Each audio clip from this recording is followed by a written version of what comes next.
इस वक्त हमारे साथ विधायक रणधीर जी सावरकर मौजूद हैं और बीजेपी की अकोला में महानगर पालिका में एक बार फिर से शानदार वापसी भी हुई है और शानदार जीत भी हुई है। खूप खूप अभिनंदन सर आपलं।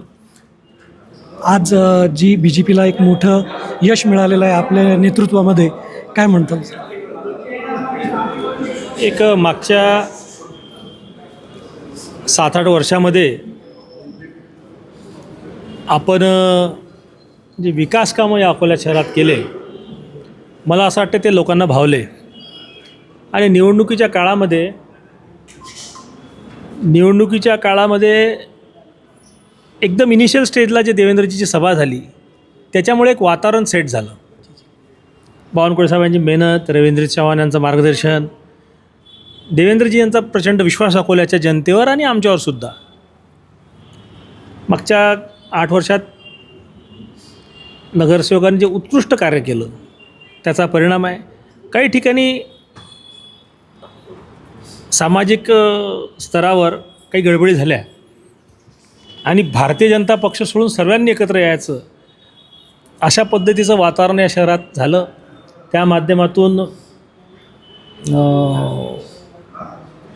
आपल्याला 2-4 सीटांचं नुकसानही झालं. परंतु या शहर सुधार आघाडीमध्ये अजितदादांच्या माध्यमातून विजयभाऊ देशमुख यांनी पहिल्या दिवशीपासून आम्हाला हिंमत दिली की आम्ही तुमच्यासोबत आहोत. प्री इलेक्शन अलायन्स होता आमचं, तुम्ही बिलकुल काळजी करू नका. ते सोबत राहिले. शिंदेसाहेबांचे एक मेंबर विरकबाई, त्यांनी पण पहिल्या दिवशीपासून सकारात्मक प्रतिसाद दिला. शिंदेसाहेबांचेही आभार.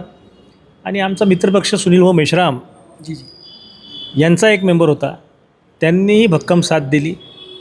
राष्ट्रवादी काँग्रेस शरद पवार साहेबांच्या तिन्ही लोकांनी विकासाला आणि सामाजिक समरसतेला मतदान केलं असं मी म्हणेल. आमचा एक बंडखोर होता, त्याचंही मतदान झालं. एकंदरीत जे वातावरण आहे आज महाराष्ट्रामध्ये, देशामध्ये, त्याच्यामध्ये विकास हा प्राईम एजेंडा झालेला आहे. आणि विकासाची भाषा जो करेल तो मग जात पात, पंथ, प्रांत, भाषा याच्या पलीकडे जाऊन लोक त्याची साथ देतात.